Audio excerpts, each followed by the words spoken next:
오늘 우리 같이 오후에도 보실 하나님의 말씀, 이제 로마서 8장입니다. 로마서 8장, 자, 8장 25절, 로마서 8장 25절 말씀 보도록 하겠습니다. 다 찾으셨으면 우리 한음성으로 같이 읽으면 좋겠습니다.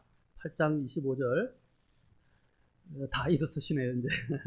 자, 같이 읽겠습니다. 시작. 그러나 우리가 보지 못하는 것을 우리가 바란다면 인내로 그것을 기다리느니라. 아멘.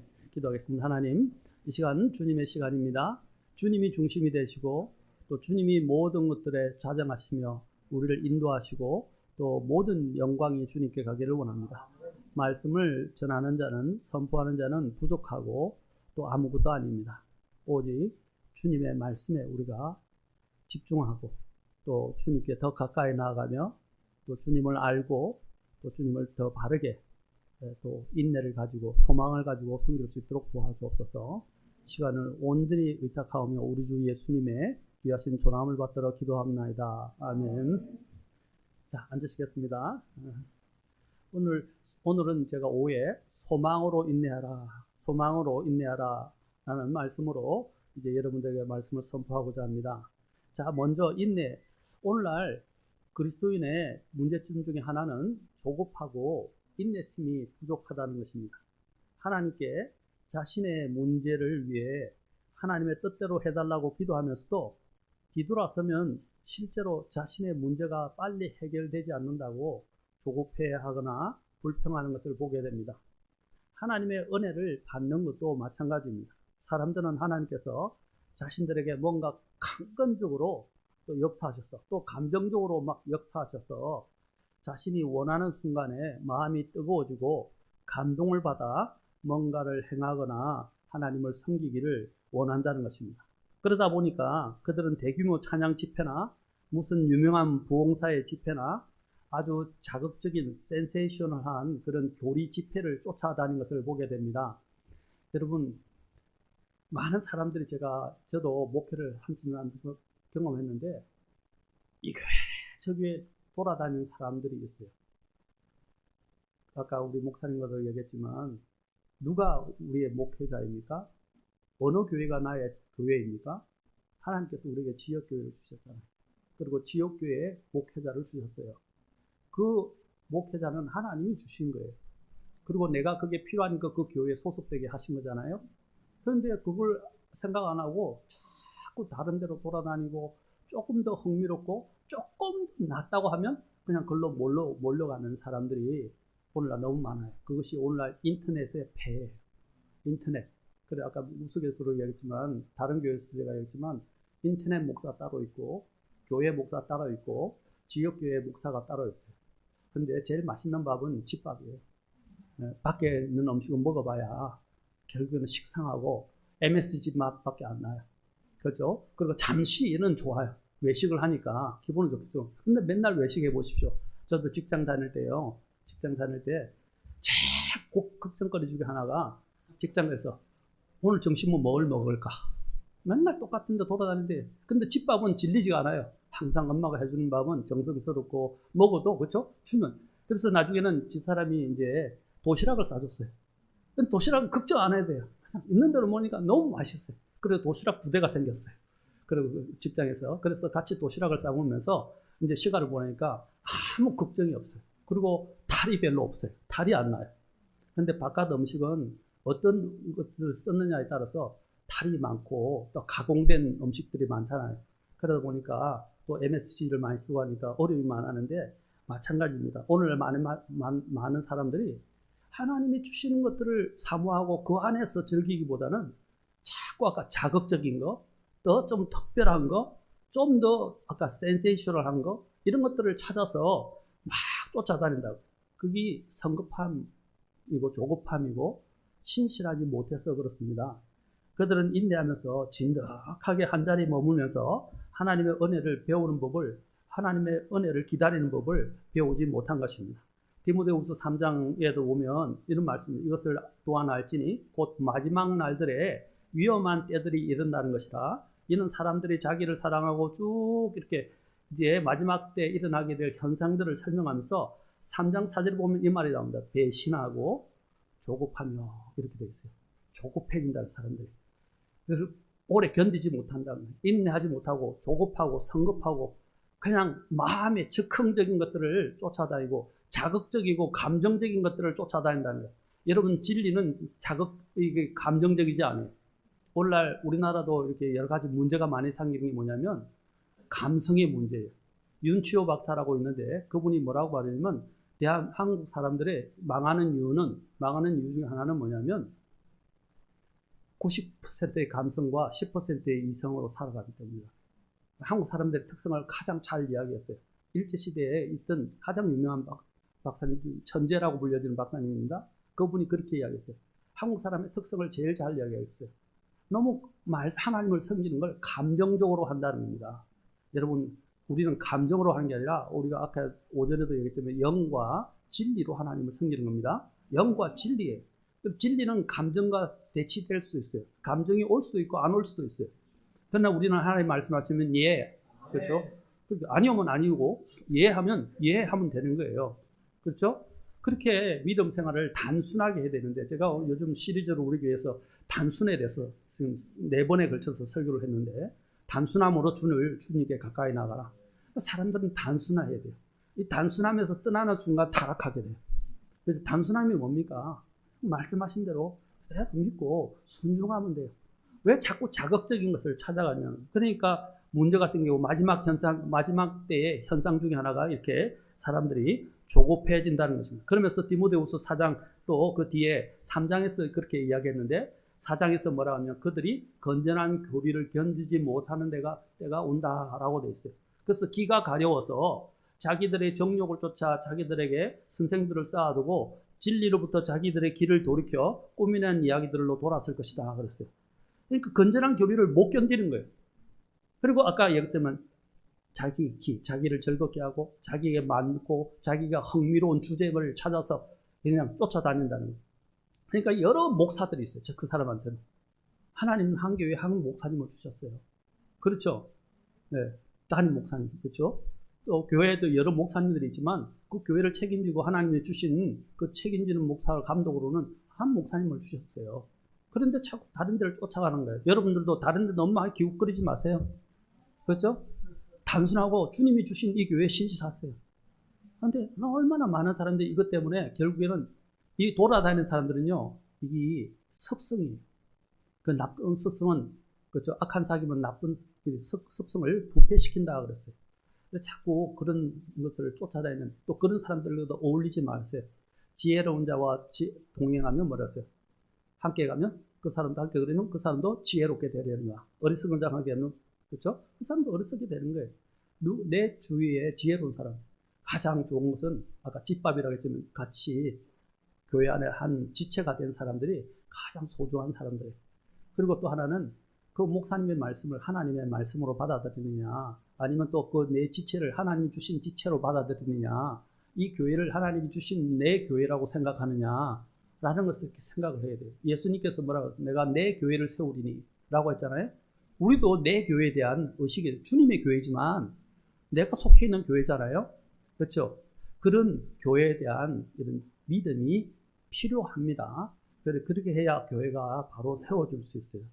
자, 그리고 또한 잠언 21장 15절에 보면 부지런한 자의 생각들은 오직 풍족함에 이르나 조급한 모든 자의 생각들은 궁핍함에 이른다. 조급한 자는 결국 궁핍하게 된다라고 말하고 있어요. 절대로 하나님을 섬기는 데서 조급하지 마십시오. 기다리는 법을 배워야 됩니다. 오늘 여기서 말하고자 하는 그 소망의 인내, 제가 소망으로 인내하라 했는데 인내는 꾸준히 기다리고 그렇죠? 견뎌내는 것들을 이야기하는 것입니다. 신실함이 그걸 이야기하는 거예요. 하나님이 찾으시는 사람은 어떤 사람이라고요? 네, 신실한 사람. 하나님이 오늘 킹김 성경을 보존했을 때 어떤 사람들에게 통해서 이 말씀을 보존해 주셨을까요? 하나님께 신실한 사람들. 유대인들에게 하나님이 구약을 맡기셨을 때 구약의 유대인들에게 문제가 많았어요. 물론 문제가 많았지만 하나님이 그들을 선민으로 택하시고 그들에게 그 하나님께서 그들을 사용하신 이유는, 부르신 이유는 로마서에 나옵니다. 그들이 말씀을 맡았고 신실했기 때문에. 그래서 이 성경이 그 구약 본문은 큰 문제가 없었어요. 우리가 알고는 마소라 원문, 그 마소라 원문이 큰 문제가 없이 여러 다양한 편수된 보험 없이 전수되어 왔어요. 보존되어 왔다고요. 근데 신약에는 신실한 사람보다는 신실하지 않은 사람들이 더 많다 보니까 성경이 병개되는 그런 문제들이 생겼어요. 근데 신실해야 된다. 신실한 사람은 조급하지 않아요. 항상 충성스럽고 항상 끈기 있고 또 그것을 끝까지 붙들면서 견디는 사람이에요. 믿음은 바로 이와 같은 것입니다. 이렇게 조급한 사람들은 결코 성장할 수가 없어요. 기초가 튼튼하지 못한 집은 아무리 빨리 멋있게 지어도 결코 오래가지 못하고 무너져 버리듯이 하나님께 소망을 두고 인내하는 법을 배우지 못하는 사람들은 항상 믿음 생활에서 제자리 걸음만 할 뿐입니다. 믿음의 우리의 선진들도 결코 그렇게 하지 않았습니다. 그들은 우리와 동일한 고통이나 또 고난을 당할 때도, 아니 실제로는 우리가 당하는 것보다 더 극심한 고통을 당하면서도 그들은 믿음으로 인내하며 기다렸습니다. 그것이 거기에 대한 내용이 히브리서 11장에, 우리가 히브리서 11장에 보면 그냥 믿음, 그렇죠? 이렇게 생각하는데 거기 보면 순종하였고 어떤 것들로 휘둘리지 않고 유혹받지 않고 하나님이 그들을 부르신 그 소명, 또 하나님이 부르신 그 부르심에 믿음으로 응답하며 견디어 나갔다고요. 순종하며 갔다는 것이 히브리 11장이 말하는 거예요. 그렇죠? 그들은 딴 길로 갈 수 있는 유혹이 있었지만, 대표적으로 모세를 보면 모세는 파라오의 아들이라 불려줄 수 있지만 뭐라고 그랬어요? 그리스도를, 그렇죠? 항상 그리스도를 통해서 자신이 받는 것들을 치욕으로, 그렇죠? 그리스도의 치욕을 자기의 치욕으로 생각했고 그리스도를 위해서 고난을 받았으며, 심지어는 뭐라고 했어요? 파라오의 아들이라 해서 그가 특권을 누릴 수 있는데도 하나님의 백성과 함께 고난받기를 택했다라고 되어 있어요. 그는 눈에 보이는 이익에 의해서 움직이지 않았어요. 어떻게 해요?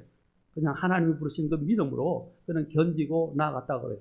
그 뒤에도 보면 견딘다 이런 부분들이 계속 히브리서에 계속 나옵니다.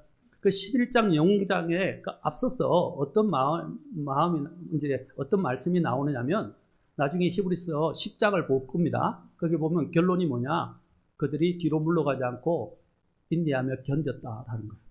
그리고 히브리서 12장으로 나중에 또 볼 겁니다. 지금 찾지 마세요. 12장을 보면 12장에서도 이야기하는 말입니까?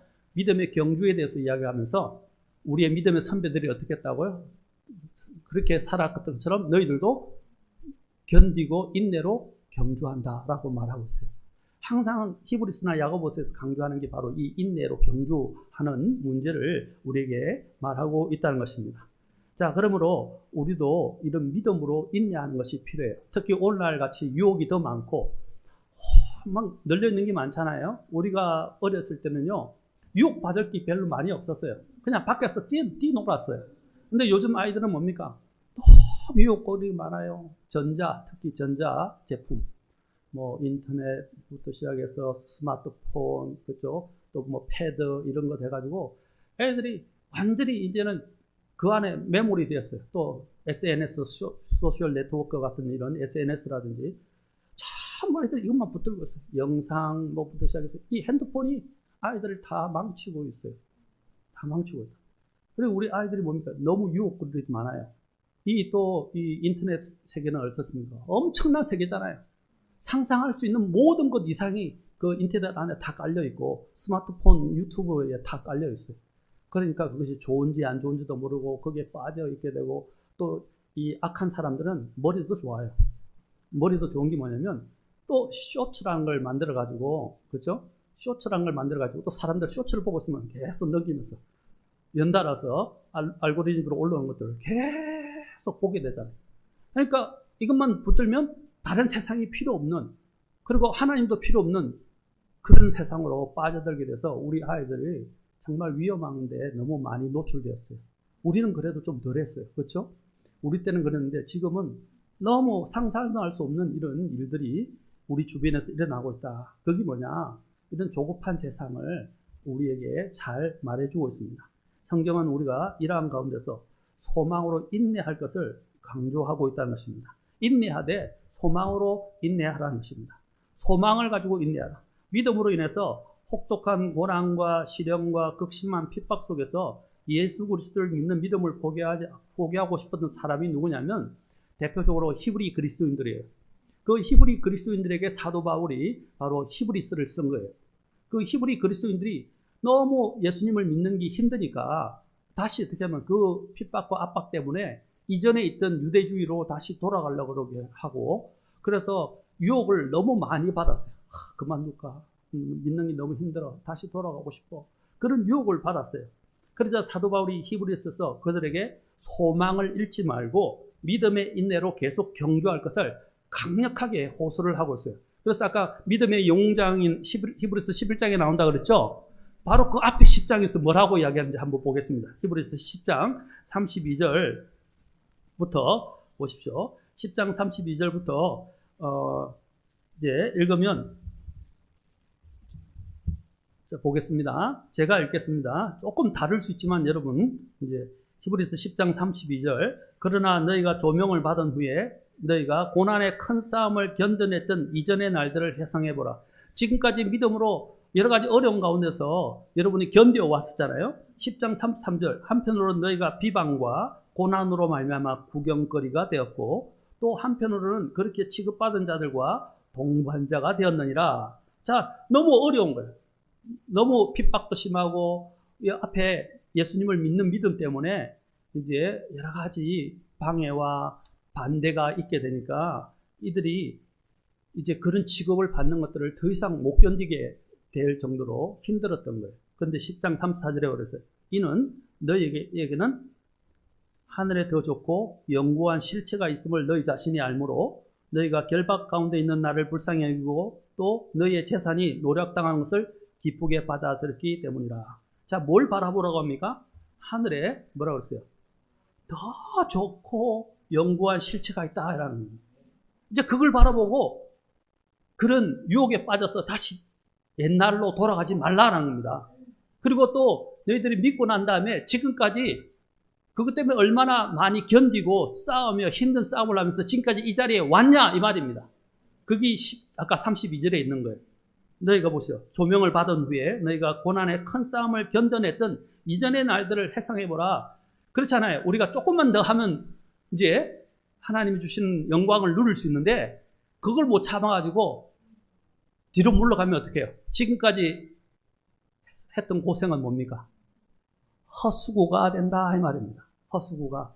그런데 그 헛수고가 되지 않도록 그걸 바라보고 견디게 하는 입이 어디서 온다? 여기 하늘에 더 좋고 영구한 실체가 있다라는 겁니다.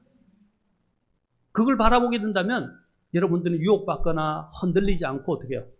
어려워도 힘들어도 좀 더 인내하면서 믿음의 길을 걸어가게 된다는 거예요. 오늘날 우리에게 필요한 믿음이 이런 믿음이라는 것입니다. 그러면서 뭐라고 그러냐? 이제 사도 바울이 계속해서 35절 보십시오. 35절에서 그러므로 너희가 뭐라고 그래요? 확신을 버리지 말지니 그것은 보상이 있는 큰 보응을 얻는다. 보상의 보응을 얻는다 그랬어요. 큰 보상의 보응을 얻는다 그랬어요. 그래서 하늘의 영구한 시제, 그것도 더 나온이라고 그랬어요. 킹제임스를 보면 히브리서에서 강조하는 게 뭔지 아십니까? 탁월한 그리스도가 주제인데 그게 보면 베를이라는 단어가 계속 나와요. 더 나은, 더 좋은, 더 위대한, 더 좋은 이런 단어들이 반복해서. 왜 사도 바울이 자꾸 더 나은 이런 것을 이야기할까요? 한번 숙제를 줄 테니까 한번 찾아보세요. 더 나은이라는 단어가 히브리서에 몇 번 나오는지. 그러면 여러분 놀라운 걸 보게 돼요. 예수님이 더 나은 대제사장이고 더 나은 약속들이 있고 더 나은 것들이 동반되고 더 좋은 구원 이렇게 쭉 나와요. 그거 보면 여러분들이 예수님을 믿는 것이 결코 헛된 것이 아니구나. 그 중에 하나가 거기에 뭐가 나오냐 나중에 보겠지만 더 나은 소망, 좋은 소망, 더 나은 소망이라고 말해요. 그 소망이 있기 때문에 어떻게 해요? 여기서 아까 얘기한 대로 보상의 보응이 있을 것이고, 그렇죠? 또 더 나은 영구한 실체가 있을 것이니까 포기하지 말라, 뒤로 물러가지 말라라고 이야기하는 거예요. 그래서 히브리서 10장 36절 우리 보겠습니다. 10장 36절에 같이 한번 읽어볼까요? 자, 여러분 성경으로 읽어보겠습니다. 시작. 너희가 하나님의 뜻을 행한 뒤에 그 약속하신 것을 받기 위해서는 너희에게 인내가 필요하니라. 예, 그 약속하신 것을 받기 위해서는 뭐가 필요하다고요? 인내. 근데 인내가 필요한데 이제 언제까지 인내를 해야 하느냐? 37절 또 읽겠습니다. 시작.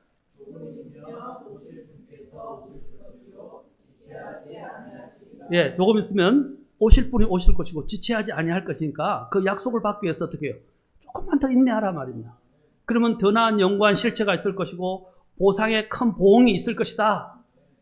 왜 그걸 못 기다리냐? 예수님을 보면 예수님을 뭐라고 표현하냐면 히브리서에 또 아까 나오는데 시간이 없어서 안 찾아보겠습니다. 히브리서에서 예수님을 대제사장으로 이야기하면서 예수님이 어떻게 했냐면 앞에 잠시 이 고난을 견딘 뒤에 있게 될 기쁨을 위하여 이라고 되어 있어요. 조금만 더 있으면 하나님 앞에서 그분께서 이제 하나님 앞에 세워지게 될 또 누리게 될 것들을 바라보시면서 이 잠시의 고난을 견뎠다고 그랬어요. 여러분 인생 7, 80 길지 않아요. 영혼에 비하면 어떻게 되죠? 영혼에 비하면 잠시죠. 한 점도 안 돼요. 영혼에 비하면 한 점도 안 돼요. 그렇죠? 그 한 점의 어려움과 희생 때문에 이 7, 80 인생을 영혼을 포기하고 이 7, 80 인생을 위해서 하나님을 버리는 것, 하나님에서 떠나는 것, 하나님에서 떨어져 나가는 것도 얼마나 어리석은가 하는 것입니다. 짐 엘리엇이 뭐라고 하냐면 영원한 것을 위해서 영원하지 않은 것을 버리는 자는 어리석은 자가 아니다 그랬어요. 바보가 아니다 그랬어요. 영원한 것을 바라보는 사람들. 여러분 우리에게는 하나님이 이 약속하신 것이 너무너무 엄청난 거예요. 그렇죠? 그래서 그것이 더 낫다고 이야기합니다. 그러면서 10장 38절 39절에서 뭐라고 말합니까? 한번 읽어봅시다. 같이 38절 39절 시작. 이제 의인은 믿음으로 살리라. 그러나 만일 어떤 사람들이 뒤로 물러나면 내 혼이 그를 기뻐하지 아니하리라. 그러나 우리는 뒤로 물러나 멸망에 이르는 자들에게 속하지 아니하고 믿어서 오늘 구원에 이르는 자들에게 속하니라. 자, 혼의 구원에 속아 우리는 뒤로 물러나서 멸망에 이르는 자들에 속하지 아니하다. 그래서 뒤로 물러나면 주님께서 기뻐하지 않겠다 그랬어요. 돌아설 곳이 없다는 겁니다. 그렇죠? 그래서 우리 찬송중에 주께로 결단을 했네. 그거 있죠? 그 영어로는 제가 아는데 I have decided to follow Jesus. 예수님을 따르기로 결단을 했네. 그러면 no turning back. 뒤돌아서지 않겠네. 뭐냐면 no turning back. 다시 뒤로 돌아가지 않는다. 라고 이야기한 거예요. 그 찬송이 우리의 결단을 여기 있는 말씀이에요. 뒤로 물러가면 하나님이 기뻐하지 않고 의인은 믿음으로 살 것이기 때문에 믿음은 전진하는 거예요. 뒤로 돌아보거나 뒤로 그죠? 물러가지 않는다는 것입니다. 그 사람은 어떤 것 때문에? 아까 더 나은 여기 소망 때문에. 소망을 붙들고 나아간다는 것입니다. 그러면서 히브리서 11장에 그 믿음의 영웅들을 소개하고 또 12장에 가서 보겠습니다. 12장에서 또 뭐라고 말하고 있는지. 자, 이 히브리서가 그냥 기록된 게 아닙니다. 이런 부분들을 사도 바울이 잘 알고 그들을 정말 다시 격려하고 세우기 위해서 사도 바울이 소개하고 있는 것입니다. 그래서 히브리서 12장 이제 1절부터 보십시오. 그러므로 뭘 소개하느냐면 이렇게 큰 구름 같은 정인들 11장에서 믿음의 영웅들을 소개했죠. 그와 같은 정인들이 뭡니까? 또한 우리를 둘러싸고 있으니 우리가 지금 경주에 섰는데 그 청중석에 어떻게 해요? 우리의 믿음의 정인들이 둘러싸서 우리를 보고 있다고. 그러면서 좀 더 힘내, 넘어지지 마, 괜찮아, 일어서, 빨리 끝까지 이렇게 이야기하면서 격려를 한다는 거죠. 우리의 정인들이 여기 있다는. 그러니까 뭐냐, 우리는 어떻게 해야 되냐? 우리가 모든 무거운 것과 너무 쉽게 우리를 얽어매는 죄를 떨쳐버리고 뭐라고 그랬어요? 인내로 우리 앞에 놓여있는 경주길을 달려가라. 우리 앞에 남은 것을 조금만 더 겪는 게 인내로. 그러면서 뭘 보면서 인내해야 되냐? 목표를 보라는 거죠. 목표가 누구입니까? 2절. 우리 믿음의 창시자요 또 완성자이신 예수님을 바라보자. 그래서 여기 나오죠. 아까 제가 그분께서는 자기 앞에 놓인 기쁨으로 인해 수치를 멸시하더니 뭐까지 견뎠었다? 십자가까지. 그 수치잖아요. 근데 그 십자가의 죽음까지도 개의치 않으셨어요. 그 십자가는요, 엄청난 고통의 죽음이에요. 주님께서 얼마나 이 잔을 내게서 옮기시옵소서. 그렇죠. 그 십자가는 수치뿐 아니라 마귀가 주는, 그렇죠. 그 잔을 마시는 거예요. 하나님의 진노의 잔을 마시는 거예요. 얼마나 고통스럽겠어요. 예수님은 하나님과 한 번도 떨어진 적이 없어요. 영원하신 분이에요. 영원히 교제하신 분이에요. 그분이 하나님이셨고 삼일체가 영원히 교제했다. 영원부터 영원까지 교제하셨어요. 그런데 예수님이 단 한순간 아버지 하나님과 떨어져야 했어요. 분리되어야 했어요. 왜? 우리를 구원하시기 위해서 그분이 우리의 모든 죄를 짊어지시고 죄가 되시고 죄의 저주가 되셔서 하나님의 심판을 받아야 됐어요. 그래서 십자가에서 매달리시고 처형당하셨을 때 하나님 아버지로부터 외면당했어요. 그분은 외면당할 필요가 없는 분인데 왜 외면을 당하셨을까요? 우리를 구원하시기 위해서 그분께서 외면당하셨어요. 그래서 엘리 엘리 라마 사박다니라고 말씀하신 거예요. 나의 하나님 어찌하여 나를 버리셨나이까. 제가 한 가지 더 여러분들에게 중요한 부분들 말씀드릴게요. 예수님은 항상 하나님을 아버지라고 부르셨어요. 그런데 그 십자가에 죽는 순간에는 어떻게 부르셨어요? 아버지라고 부르지 않으셨어요. 자신이 죄가 되시고 죄의 저주가 되셨기 때문에 나의 하나님이라고 부르신 거예요. 그리고 하나님부터 버림받으셨어요. 버림받으실 필요가 없는 분이 버림받으셨다고. 왜 버림받으셨어요? 저와 여러분을 위해서. 그렇죠. 그래서 그것을 이기고 나면 이들을 성리로 이끌고 이들을 의롭게 해주시고 이들을 구원하고 이들에게 영원한 생명을 주시고 이들을 천국으로 데려갈 수 있기 때문에 그것만 바라보고 자신의 죄 때문이 아니지만 이들이 불쌍해서 이들을 구원하시기 위해서 예수님께서 그거 모든 걸 다 감당하시고 조금만 더 참으면 이 모든 인류를 구원할 수 있는 산 길을 열어놓을 건데 그래서 예수님이 그걸 참으시고 견디신 거예요. 그래서 이기셔서 어떻게 됐어요? 오늘 오전에 봤듯이 정복자가 되고 승리자가 되신 거예요. 얼마나 감사합니까? 이게 복음이에요. 그렇죠?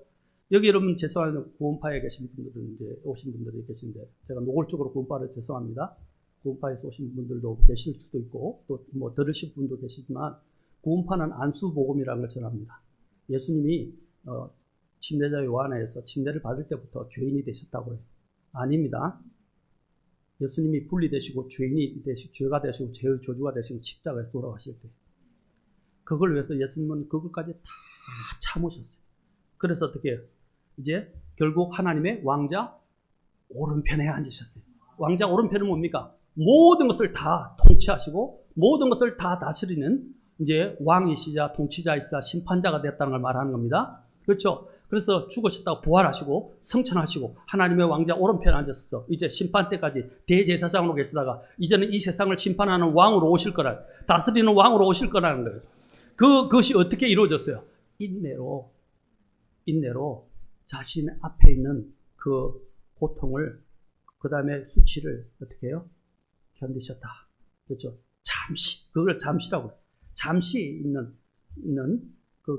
그것을 건지셨어요. 그래서 3절에 우리가 뭘 생각하느냐? 어려울 때 죄인들이 자기를 대적하여 이처럼 거역한 것을 또 뭐라고 그랬어요?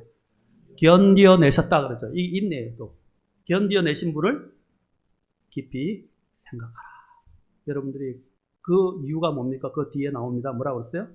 너희 생각 속에서 지치고 기진하지 않게 하려 함이라. 여러분 믿음의 문제는 교리의 문제도 있지만 교리 중요해요. 근데 살이 없으면 어떻게 돼요? 예, 이 보통 여기에 허리 아픈 사람들 있잖아요. 하가 한 사람들이나 다리 아픈 사람들의 문제가 뭐예요? 운동 부족이에요. 그 운동 부족의 가장 큰 건 뭐냐면 뼈도 튼튼하게 하지만 주변의 신경과 근육을 이게 살이 아니라 근육이 되게 하는 거예요. 그렇죠? 근육이 되면 딱 지탱해 주잖아요. 뼈만 가지고는 지탱이 안 돼요. 그 뼈와 함께 이 근육이 생겨야만이 이걸 강하게 붙들어주면 통증이 사라진대요. 그래서 운동하라고 하는 거예요. 그렇죠? 그것처럼 말하자면 우리 교리는 뼈에 해당할 수 있어요. 그런데 실제적인 이런 믿음에 대한 살들이 붙지 않으면 여러분 그 사람 허늘적거리고 아프고 그래요. 그렇죠? 믿음도 똑같다는 거죠. 우리에게 이런 실제적인 여러분들이 교리는 많이 들어서 알아. 특히 킹제임스 죄송합니다. 킹제임스 성경 믿는다는 분들을 독립친교계는 다 좋아요. 옳아요. 그렇지만 그분들은 뭐냐면 너무 몸이 건조한 이 교리, 우리가 말하는 교리는 생명이고 실제 삶과 연결되는데 그분들은 이런 지식 체계에만 너무 몰입해가지고 막 그것만 보고 쫓아가는 거예요. 그러다 보니까 뭐냐면 실제적인 삶으로 연결되지 않아요. 믿음은 실제적인 겁니다. 실제적인, 아까 우리가 의인은 뭐라고 했어요? 믿음으로 살리라 그랬죠. 이제 한 가지 더 여러분들 히브리서 이제 여기서 말하는 이것이 하박국에서 된 인용한 것인데 성경에 의인은 믿음으로 살리란 말이 3번 나와요. 한 번은 로마서, 한 번은 갈라디아서, 한 번은 히브리서예요. 거기 있는 이유가 다 따로 있어요. 의인이 강조되기도 하고, 그렇죠? 그 다음에 믿음으로 강조되지만 히브리서에서 강조하는 게 뭐냐? 의인은 믿음으로 살아야 된다라는 거예요. 사는 거예요. 삶이 뒷받침되지 않으면 그 믿음은 소용이 없는 거예요. 그래서 히브리서와 야고보가 나란히 기록되면서 야고보가 뭐라 했어요? 행함이 없는 믿음은 죽은 것이다. 그 말은 행함으로 구원받는다는 뜻이 아니에요. 정말 참된 믿음을 가진 사람은 행함이 저절로 나올 수밖에 없고, 그렇죠? 그 행함으로 자신을 다시 더 의롭게 한다는 뜻이에요. 그 말이 아까 구원받는다는 뜻이 아닙니다. 참된 믿음은 견디게 하고 행함이 따라오게 됐다는 거예요. 따라오게 돼요. 그게 뭐냐? 삶이라는 거예요. 여러분들이 아무리 교리를 많이 알고 성경을 많이 알고 아까 센세이션이라는 그런 말씀을 많이 알아도 여러분이 그 말씀에 따라 이렇게 아까 단순하게 인대로 살지 않으면 소용이 없다는 거죠. 저는 많이 봤어요. 제가 목회한 지가 30년이 넘어요. 근데 이 사람들 보면 교리에만 몰두되다가 나중에 보면 생활이 죄송합니다. 개차반이 된 사람들이 많아요. 엉망의 사람들이 너무 많아요. 여러분 그리스도의 우리가 기독교인이라는 삶은 우리가 믿는 삶은 교리만 있는 게 아니에요. 그 교리는 뭡니까? 아까 생명으로 직결되고 행실과 직결돼요. 그걸 가장 잘 강조한 책이 바로 목회서신 디모데 전후서와 디도서예요. 디도서에 보면 뭘 강조? 디도서의 특징이 뭔지 아십니까? 행위를 강조하고 있어요. 디도서. 그래서 그 행위나 행함이 없으면 하나님을 기쁘시게 할 수 없어요. 그 행함은 어디서 나온 거냐? 인간적인 육체의 힘이 나온 게 아니라 믿음으로 나오는, 저절로 나오는 행함이라는 거죠. 믿음을 가지면 어떻게 해요? 견디고 또 저절로 이렇게 하나님을 기쁘시게 하는 삶이 만들어지는 거예요. 사람이 건전하게 되고요. 사람이 똑바로 되고 더 하나님을 더 순전하게 섬기게 되고. 그런데 오늘 이런 부분들이 너무 약해졌어요. 아까 센세이션한 그런 교리라든지 뭐 종말론이라든지 뭐 이런 자극적인 이런 것들은 막 사람들이 뭐라 해요. 제가 여러분들이 원래 설교하고 싶었던 한 설교가 또 있었는데 뭐냐면 킹제임스 성경 중요해요. 우리는 킹제임스 성경을 믿는 교회예요. 그러나 킹제임스 성경만 가지고 있으면 뭐예요? 킹제임스 성경을 믿고 그것대로 살지 않는데. 살지 않으면 킹제임스 성경 무슨 소용이 있어요? 그렇죠? 그래서 그 부분에 한 일례가 어디 있었냐? 원래 그걸 설교하려고 그랬었어요. 그건 간단하게만 제가 맛보기로 말씀을 드릴게요. 여러분 사무엘 시대에 엘리 제사장이 있었을 때 그 두 아들이 있어요. 홈리와 비나하스가 있었는데 그들이 이제 이 블레셋과 전쟁을 하게 될 때 어떻게 했습니까? 언약궤를 갖고 오면 그죠? 갖고 오면 언약궤를 냈으면 우리가 이길 수 있다 해서 언약궤를 갖고 왔어요. 근데 어떻게 됐어요? 전쟁에서 패하고 언약궤를 뺏겨서 다곤 신전에 앞에 두게 되었어요. 근데 하나님은 하나님이 어떤 분인 걸 다 드러내고 그 안에서 그 다곤 신상이 다 해서 목이 부러지고 이제 하도록 하나님이 역사하셨지만 그게 뭘 뭐냐면 이렇게 생각하시면 돼요. 거기에 있는 언약궤는 킹제임스 성경과 같다. 그러나 왜 그들이 이 언약궤를 뺏겼습니까? 법궤를 왜 뺏겼죠? 그들은 언약궤만 생각하고 그걸 미신처럼 받들었지 그 하나님을 경외하고 그 언약궤를 주신 하나님 그 약속의 말씀을 주신 하나님을 경외하고 하나님과 관계가 올바르지 못했어요. 물론 법궤에는 하나님이 주신 거고 하나님이 함께 하시지만 그들은 하나님과는 아무런 관계가 없으니까 하나님이 법궤를 빼앗기게 하신 거예요. 킹제임스 성경도 마찬가지입니다. 킹제임스 성경만 있으면 아니요. 그 말씀대로 살지 않는데. 중요하지 않습니까? 제가 킹제임스 성경이 중요하지 않다고 말하는 게 아닙니다. 오해하지 마세요. 저도 목숨처럼 중요하게 생각해요. 그러나 행위가 없고 삶이 없으면 무슨 소용이 있냐고요. 오늘 주님이 말씀하신 거예요. 의인은 믿음으로 살리라. 살아내야 된다는 거예요. 살아내는 데는 뭐가 필요하냐? 소망이 필요하다. 소망을 가지면 어떻게 해요? 어떻게 해요? 살아낸다는 거예요.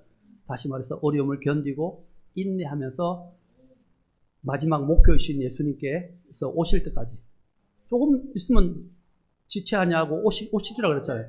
오실 때까지 견딘다는 거죠. 그래서 나중에 야고보서에서 인내에 대해서 우리가 또 보겠지만 우리가 견디는 힘이 어디서 오느냐? 소망에서 온다. 소망은 우리를 이렇게 견디게 한다. 이 말입니다. 예수님도 마찬가지입니다. 그 앞에 있게 될 그 기쁨을 위해서 지금 있는 십자가 수치를 개의치 아니하시고, 그죠? 고난을 받으시고 멸치를 받으시고 죽기까지 하셨다는 것입니다. 그래서 골로새서 1장 5절에 보면 이렇게 말하고 있습니다. 바울은 우리를 위해서 쌓아둔 소망이 있다라고 말합니다. 너희를 위하여 하늘에 쌓인 소망으로 인함이니 라고 말하고 있어요. 우리 앞에 소망으로 해서 뭡니까? 하늘에 쌓인 소망, 하늘에 쌓여 있다고 그렇게 했어요. 그렇죠? 여러분, 하늘에 쌓인 것들은 하나님이 말씀하실 때 눈으로 보지도 못했고 귀로도 듣지 못했으며 마음으로 깨달아도 알지 못했던 엄청난 것들이 우리를 위해서 예비되어 있다. 그래서 아브라함이 어떻게 했어요? 하나님이 갈 때 우리를 떠나라 했을 때 어떻게 했어요? 아무것도 보지 않고 그냥 모든 걸 떠르고, 또 심지어는 거기 보면 재밌는 게 있어요. 성경에 여러분 이런 게 재밌어요. 갈 바를 알지 못하고 그랬어요. 어디로 가야 되는지 몰라서 하나님 말씀 안 하셨어요. 근데 떠나라 그러니까 어떻게 해요? 그냥 다 버리고 떠난 거예요. 그냥 다 버리고 떠났다고. 어디 갈지 몰랐어요. 그렇죠? 근데 하나님이 한 걸음씩 한 걸음씩 인도하세요. 하나님께서는 선한 사람의 걸음을 정하시고 그 길을 인도하시도다. 그래서 스텝이라고 돼요. 스텝. 모든 걸 다 보여주지 않고 한 스텝 한 스텝 한 걸음 한 걸음씩 인도해 주신다는 거예요.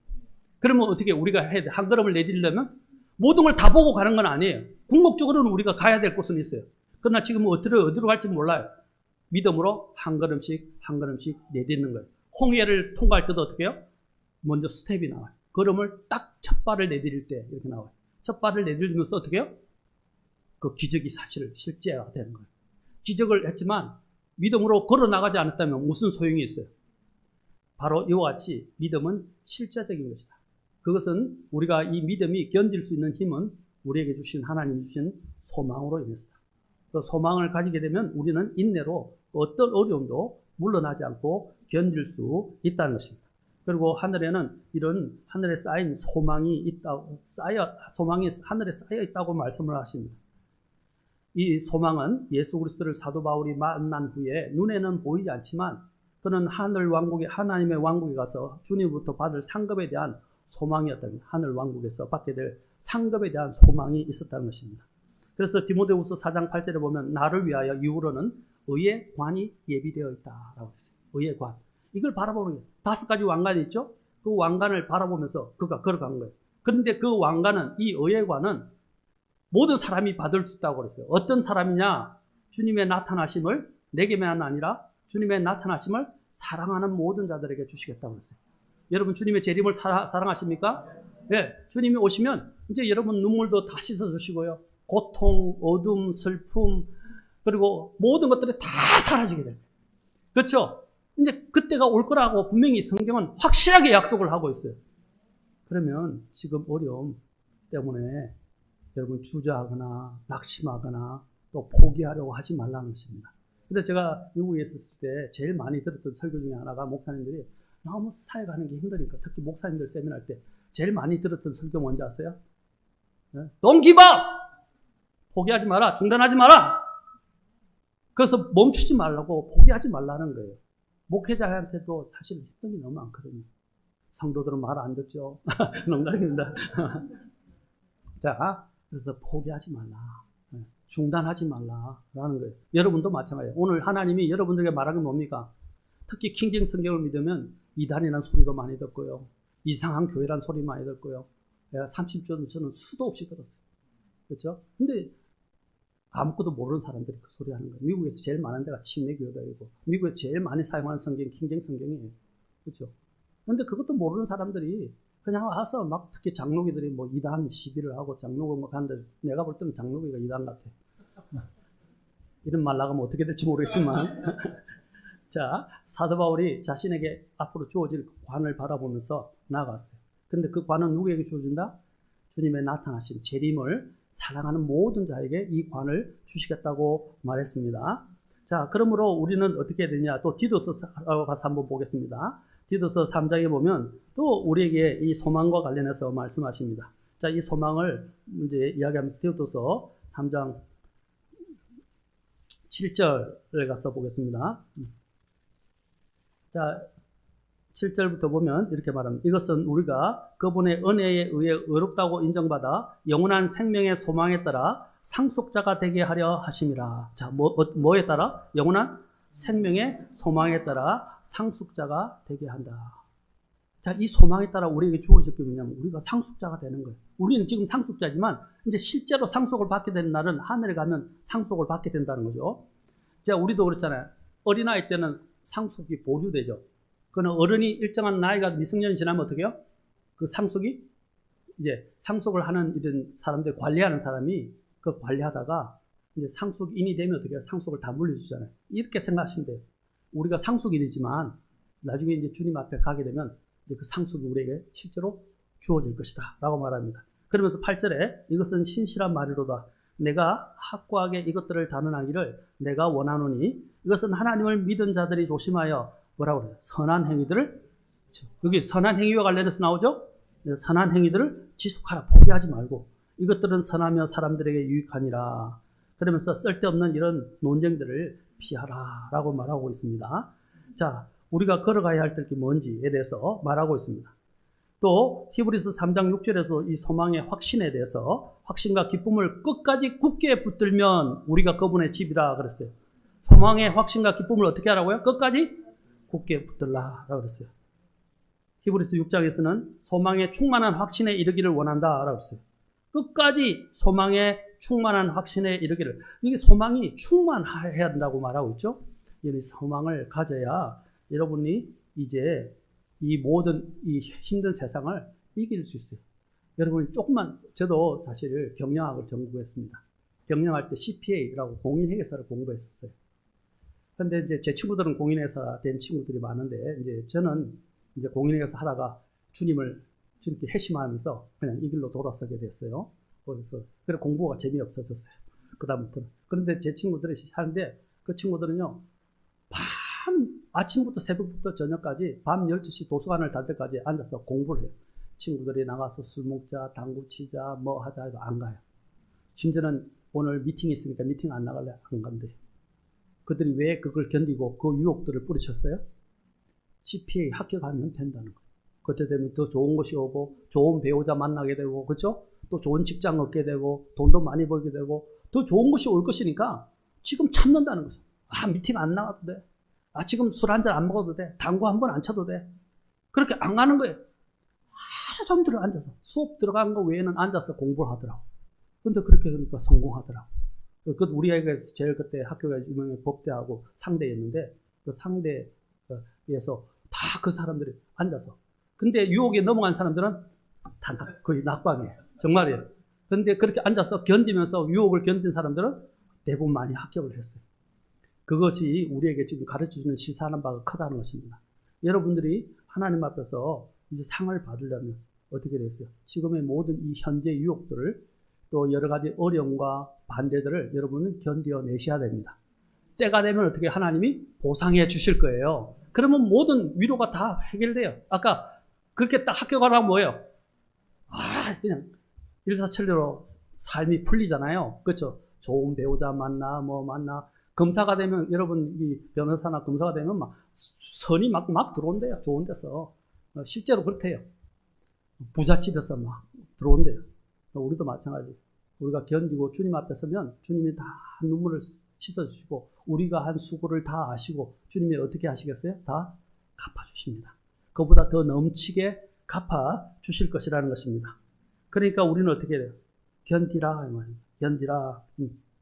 그래서 대표적인 교회가 데살로니가 교회잖아요. 데살로니가 교회는 균형 잡힌 교회였어요. 어떤 교회였느냐? 바로 그다음에 믿음의 행위가 있었고, 사랑의 수고가 있었고, 그다음에 소망의 인내. 믿음, 소망, 사랑이 다 균형이 잡혀 있었어요. 그래서 그들의 믿음으로 인한 아까 행위가 따른다 그랬죠. 그런 성김과 행위들이 있었고 견뎌냈다는 거죠. 그리고 사랑으로 또 더 넘치게 수고했다는 거죠. 그리고 소망을 가지고 어떻게 해요? 지금 현재 있는 것들을 견뎌냈다라고 말하고 있습니다. 바로 이런 교회가 하나님이 기뻐하는 교회다라는 것입니다. 이런 교회로 저는 저희 교회가 아니고 이게 말씀사랑 저희 교회도 물론이거니와 목포 말씀사랑 침례교회가 그렇게 세워지기를 바랍니다. 균형 잡힌 그 중에서도 이 소망을 붙들고 여러분들에게 많은 이야기들이 들려오고 반대도 있을 수 있고 가족들의 반대나 주변 친구들의 반대나 이단 소리도 들을 수 있고 막 다른 소리도 들을 때 여러분이 지금까지 견뎌온 것들을 생각해내고 또 여러분이 붙잡아야 될 것이 무엇인지 생각해요. 조금만 견디면 나중에 심판을 어떻게 받죠? 제가 이제 심판받을 때 어떻게 받죠? 행위대로 심판을 받잖아요. 그런데 행위의 그 기준이 뭐죠? 그 무엇을 가지고 하죠? 하나님의 말씀이에요. 요한복음 12장에 보면 예수님이 뭐라 했어요? 내가 너에게 일러준 그 말이 너희를 심판하리라 그랬어요. 너에게 일러준 그 말씀으로 심판한대요. 사도 바울은 로마서에서 말해요. 내가 양심에 따라 내가 말하거니와 뭐라 했어요? 하나님께서 진리대로 심판하실 것이다 그랬어요. 또 한 구절 제가 더 말한다면 디모데후서 2장에 보면 뭐라고 말씀하십니까? 제가 이렇게 오늘 하니까 부원 강사가 된 거네. 디모데후서 2장에 보면 경기하는 자는 뭐라고 했어요? 적법하게 경계하지 않으면 관을 얻지 못하리라 그랬어요. 적법이 lawfully 이래야 돼서 이거는 합법적으로 법에 따라 이 말입니다. 그 법이 어떤 법이죠? 하나님의 말씀의 법이라는 거죠. 마지막에 심판은 하나님이 뭘 아니면 하나님의 말씀으로 심판하시는 거예요. 말씀. 그래서 내가 열심히 주여 주여 하고 섬겼느냐 그게 중요하지 않아요. 하나님의 뜻대로 행하는 자야 그죠? 하늘의 왕국에 들어가리라. 하나님의 왕국에 들어가리라고 예수님께서 말씀하셨어요. 하나님의 뜻대로. 중요한 것은 하나님의 말씀대로 행했냐는 거죠. 침례 세례 하나님 뭐라고 말씀하시죠? 침례라고 말씀하시잖아요. 그렇죠? 교단교회 침례 독립교회 독립침례교회 목사님이 배웠죠. 그렇죠? 네, 교회 위에는 예수 그리스도 외에는 없어요. 교단은 없어요. 자, 이런 것들이 다 하나님의 말씀대로 하는 거예요. 그것 때문에 우리가 막 자긍하고 난 너보다 나 이런 거를 하는 게 아니에요. 그런 자랑을 하는 게 아니라 우리는 하나님이 말씀하셨으니까 그걸 지키고 순종하겠다라는 거예요. 그렇죠? 그게 순수한 믿음이에요. 그런데 그것 때문에 오히려 오해하는 사람들이 너희들은 왜 내같이 안 해? 우리처럼 안 해? 우리가 기존에 잡아놓은 그런 기성교단 교회가 하는 것처럼 전통에 따라서 하지 안 해? 왜 사도신경 안 해? 왜 주기도문 안 해? 뭐 이런 식으로 공격을 해요. 나중에 하나님 심판석에서 보자. 이렇게 한대. 그리스도 심판석에서 보자. 그렇게 생각하시면 돼요. 그러면 여러분들이 지금 당하는 이런 어려움과 반대를 다 이겨낼 수 있어요. 제가 원래 2시간, 3시간 해야 될 것 같은데 오늘 그렇게 하면 여러분들이 유두고처럼 큰일 날 것 같아서 제가 이제 마지막 부분만 하겠습니다. 이 소망의 종류에 대해서 성경이 소망의 종류에서 엄청 많이 이야기하거든요. 어떤 소망에 대해서 아까 영원한 생명의 소망, 또 복된 소망, 여러 소망이 쭉 소망을 분류해서 여러분들에게 다 해주려고 하는데 이러다 보면 안 될 것 같아요. 그러면 제가 마지막으로 오늘 같이 히브리서 6장 18절, 19절 우리 보도록 합시다. 히브리서 6장 18절, 19절. 자, 제가 오늘 히브리서를 많이 하죠. 이제 히브리서 6장 18절. 제가 알기로는 오후에는 주로 성경 공부를 한다고 하더라고요. 목사님 원래는. 근데 오늘은 예배로 드린다고 했으니까 성경 공부한다 또 하면서 또 말씀을 설교를 듣는다 생각하시고 말씀을 좀 찾아보면 좋겠습니다. 6장 18절 19절 또 우리가 읽어볼까요? 자, 6장 18절 19절 시작. 이것은 우리 앞에 놓인 소망을 붙잡기 위해 피난처로 도피한 우리가 하나님께서 거짓말할 수 없던 두 개의 변경할 수 없는 것들로 말미암아 확고한 안위를 얻게 하려 하심이라. 우리에게 있는 이 소망은 혼의 닭과 같이 확실하고 굳건하여 휘장 안에 있는 것 속으로 들어가는데. 자, 그러면서 앞서 달려가신 분을 이야기합니다. 이제 멜기세덱의 계통에서 먼저 들어가신 대제사장에 대해서 이야기를 합니다. 자, 여기서 뭐냐? 우리의 소망이 어떻게 돼야 되냐? 뭐라 소망은 확실하고 굳건한 뭐와 같다고요? 혼의 닷과 같다 그랬어요. 혼의 닷과 같다. 여러분 닷을 모르시는 분 없죠? 다 아시죠? 저는 이제 우리 아시는 친척이 이 배를 직접 모르셨기 때문에 배 운전하는 거, 그 다음에 닷을 던지는 거 다 직접 목격을 하고 함께 하기도 했었어요. 제가 어릴 때 시골에서 자랄 때 해안에서 자랐는데 섬에서 주로 맨날 섬에 갔었는데 그분이 배를 가지고 계셨어요. 그래서 닷을 던지는 걸 아는데 이 닷은 어떻게 합니까? 폭풍이 와도 또 뭐 여러 가지가 와도 어떻게 해요? 네? 항상 움직이지 않게 딱 고정시키잖아요. 그래서 어떤 때는 또 닷을 여러 개 하기도 합니다. 스토아 학파에 속했던 철학자 에피텍투스는 뭐라고 하냐면 사람은 배를 단 하나의 닻에 메어두거나 인생을 단 하나의 소망에 메어두고서는 안 된다라고 말했어요. 저는 그분의 말이 틀렸다고 생각해요.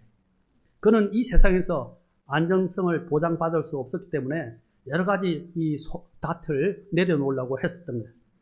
여러분 중에는 태풍이나 허리케인과 같은 대폭풍이 몰아칠 때 한국 전체에 여러 개의 닻을 내린 배들을 본 분들이 계실 겁니다. 그러나 강력한 허리케인이나 태풍이 오면 또 쓰나미가 닥치면 그 닷들도 견고한 지지물이 되지 못하고 배들은 한낱 장난감 배처럼 전복되거나 맥없이 그냥 밀려 파손하게 되고 뒤집히고, 그렇죠? 이제 완전히 배가 파손되는 경우를 보게 됩니다. 이 세상이라는 배가 그와 같은 거예요.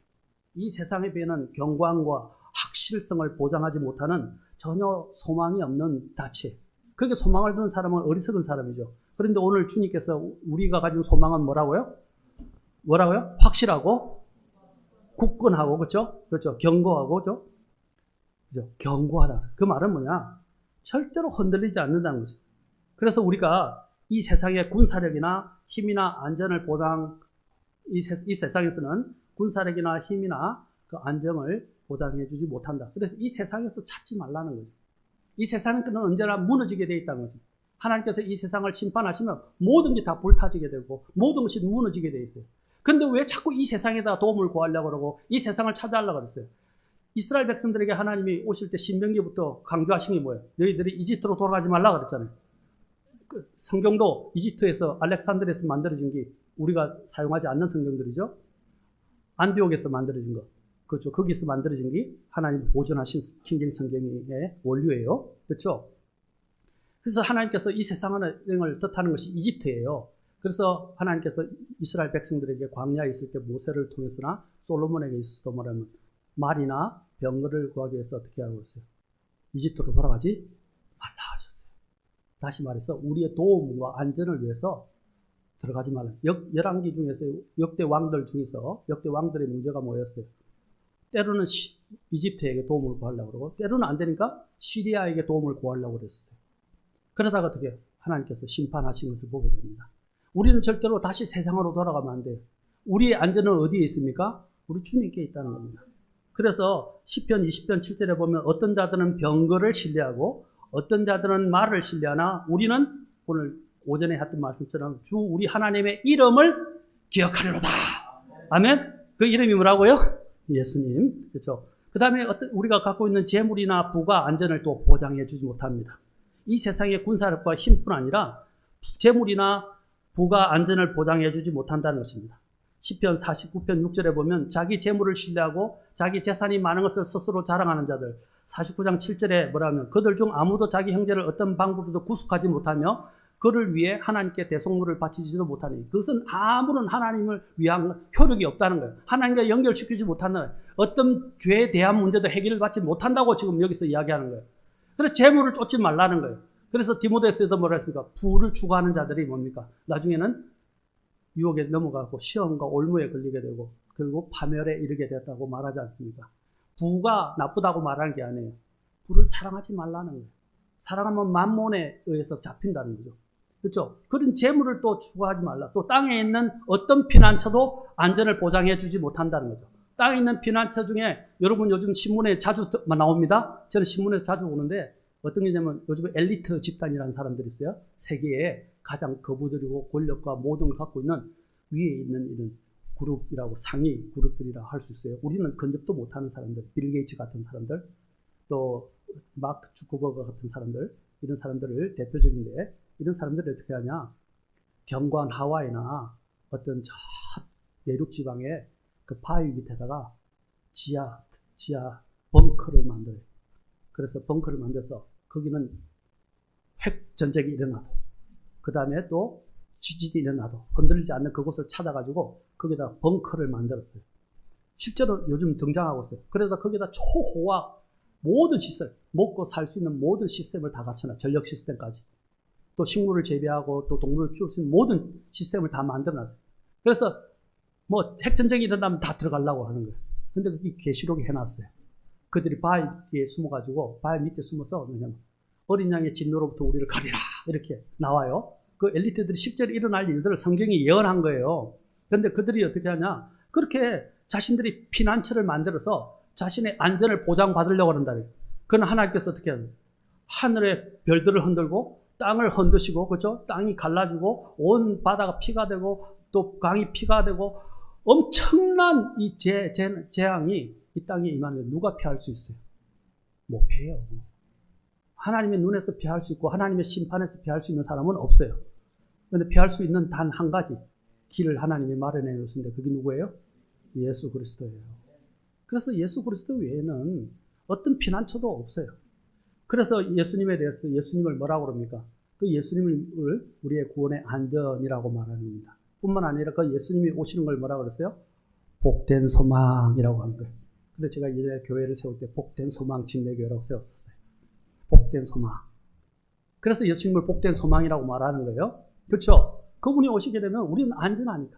절대로 흔들리지 않고 요동하지 않으니까. 하나님이 이 세상을 흔들면요, 이 세상은 나만 알 수 없어요. 그리고 이 세상은 나중에 어떻게 됩니까? 사악함에 처해있고 나중에 원소들까지도 하나님이 어떻게 하신다고 했어요? 다 불태워버린다고 했었어요. 그런데 하나님이 우리를 위해서, 예수 그리스도 안에서 우리를 위해서 새로운 거처를 마련해 주시잖아요. 새 하늘과 새 땅과 새 예루살렘. 우리는 절대로 흔들리지 않는 새로운 곳에 가게 될 겁니다. 그게 안전한 피난처예요. 그걸 누가 마련해 주셨다고요? 예수님. 그래서 오늘 여러분들이 하나님이 우리를 마련해 주신 것은 이 세상이 감당할 수 있는 게 아니에요. 근데 우리가 누구를 통해서 받았어요? 예수님을 통해서 받았어요. 그러면 그 예수님이 우리에게 주실 것들을 바라보면서 어떻게 해야 되겠어요? 인내로 경주하라. 인내로 경주하라. 마지막으로 우리 야고보서 벌써 졸리시지는 않으시죠? 이제 마지막으로 제가 야고보서를 보겠습니다. 야고보서 우리 같이 5장 이제 보고 저도 목회 그만두고 부흥사 할까요? 자, 야고보서 우리 5장에 10절부터 보겠습니다. 자, 10절 이전에 이제 좀 더 여러분들이 잘 이해하기 7절부터 보겠습니다. 자, 보십시오. 그러므로 형제들아, 주께서 오실 때까지 어떻게 하셨어요? 언제까지? 주께서 오실 때까지. 보라, 농부가 땅에서 나는 귀한 열매를 바라고 이른 비와 늦은 비를 받을 때까지 오랫동안 그것을 위해 또 인내하느니라. 누구에 비하고 있어요? 농부가 힘들지만 뭘 바라보죠? 나중에 농사 끝나고 난 다음에 받게 될 귀한 열매를 바라고 인내하고 견디는 것처럼 우리도 어떻게 해요? 주님께서 오실 것이니까 오실 때까지 인내하라. 또 8절에 너희도 인내하며 너희 마음을 굳게 세워라. 또 뭐라고 그랬어요? 주의 오심이 계속 재림과 연결해서 이야기하죠. 주님이 오실 때까지 어떻게 한다? 포기하지 말고 뒤동물로 가지 말고 인내하라. 소망을 가지고 9절 보십시오. 형제들아, 너희가 정죄하지 않도록 서로 불평하지 말라. 또 우리가 해야 할 중에 하나가 뭐냐? 불평하지 말라는 거예요. 그러면서 또 보라, 심판자께서 문 앞에 서 계시니라. 주님이 재림과 관련해서 또 이야기하죠. 10절, 내 형제들아, 주의 이름으로 말한 대언자들을 고난당하는 것과 또 뭘? 인내의 본으로 삼으라. 앞에 있었던 그 대언자, 예언자들을 인내의 본으로 삼으라. 그들이 어떻게 했어요? 그냥 예언자가 된 거예요. 이 예언자가 되는 것은 정말 힘든 일이었어요. 하나님의 말씀하신 대로 하여. 특히 에스겔서 보면 어떻게 해요? 430일 동안 390일은 이쪽으로, 3도 몇 도 40일은 이쪽으로 누워서 꼼짝 못하고 밥도 그렇게 먹고요. 하나님이 꼼짝 못하게 하셨어요. 그런데 그런 어려움 속에 있었을 때 또 예레미야는 눈물의 대언자 예레미야는 어떻게 했어요? 던전이라는 그 지하 감옥에 갇혀가지고 얼마나 수많은 고통을 당했어요. 뺨도 맞고 고난을 당하고. 그러나 그들은 어떻게 했어요? 다른 사람 거짓 대언자들은 평화가 있을 것이다. 걱정하지 말라 그랬는데 그들은 뭐예요? 하나님의 심판이 올 것이다. 하나님의 말씀하신 대로 계속 말씀을 선포했지 않았습니까? 그런 많은 유혹과 어려움이 있었지만 다수가 자기들을 반대했지만 어떻게 했어요? 그들은 주님이 말씀하신 대로 그 자신들의 맡은 사명을 신실하게 감당해냈어요. 그게 뭡니까? 주님을 바라보았기 때문에. 그래서 뭐라 그러냐? 대언자들을 고난당하는 것과 인내의 본으로 삼으라. 11절 보라, 참는 자들은, 자 11절 같이 읽겠습니다. 시작. 보라, 참는 자들을 우리가 행복한 자들로 여기나니 너희가 욥의 인내를 들었고 주께서 주신 결말을 보았는데 주께서는 지극히 동정심이 많으시며 친절한 긍휼을 베푸시느니라. 어떤 사람을 복이 있다 한다고 행복하다고요? 참는 자. 이게 인내와 같은 거예요. 그러면서 또 누구를 마지막으로 소개합니까? 욥은 의로운 사람이었어요. 그런데도 얼마나 많은 일을 당해서 심지어는 아내까지 그를 저주했어요. 자신의 몸에 온 이런 그죠? 몸에 피부병까지 생겼어요. 냄새 나잖아요. 욕창 같은 거 이렇게 막 생기면 얼마나 냄새가 나요. 그 사람 아내까지 저주하면서 떠나버리고 친구들이 왔는데 자신을 죄인으로 자꾸 취급하고 그 욥이 당했던 고난은 상상을 할 수가 없어요.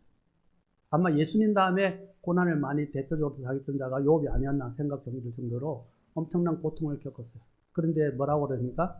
욥이 인내하였다.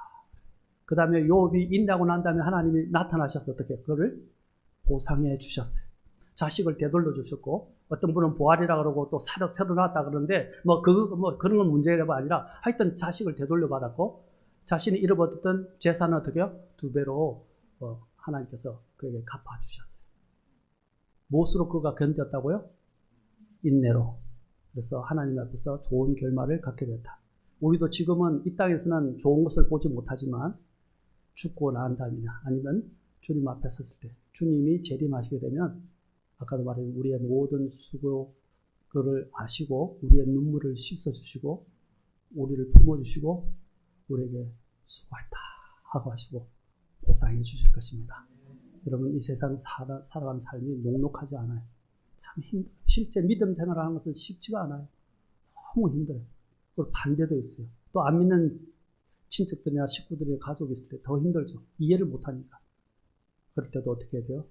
인내하며 주님 오실 때까지 견디십시오. 때가 되면 주님께서 여러분들의 모든 눈물을 씻으시고 보상해 주실 것입니다. 네, 기도하시겠습니다. 다 같이 일어서시겠습니다.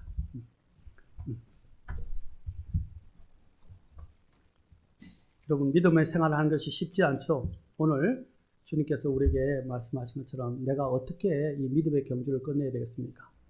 주님께서는 마지막까지 주님 오실 때까지 조금만 참고 인내하라고 했어요. 영혼에 들어갈 자로서 영혼에 비한다면 우리가 지금 인생 7, 80을 살아가면서 당하는 이러한 어려움들 이런 건 아무것도 아닙니다. 오늘 주님 앞에 주님 우리에게 이런 소망, 확실한 닭과 같은 이런 소망을 주신 것, 견고한 소망을 주신 것, 또 영원한 소망을 주신 것, 복된 소망을 주신 것 감사하고 주님 이 소망을 부여잡고 비록 힘들지만 끝까지 믿음의 경주를 끝내기를 원합니다. 주님 저를 도와주십시오. 저를 이끌어 주십시오 하고 주님 앞에 기도하지 않겠습니까?